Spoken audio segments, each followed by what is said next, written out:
How to log in L.L Bean Credit Card account. Hi guys, welcome to our channel. Let's begin. The first step is to open up any web browser you want and then search for L.L Bean Credit Card Login.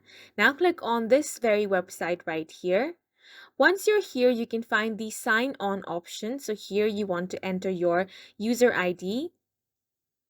Then you want to enter your password. Now, if you do not want to enter your user ID all the time, then you can check this box. However, leave this unchecked if you're using a shared PC. Now, you have the option of retrieve user ID and reset password in case you have forgotten either one of those. You can also click on Get Started to set up your account. After entering both of these details, you want to click on the Sign On option, and once you do, you will be successfully logged into your L.L Bean credit card account. And that's it for this video. We hope you guys found it helpful.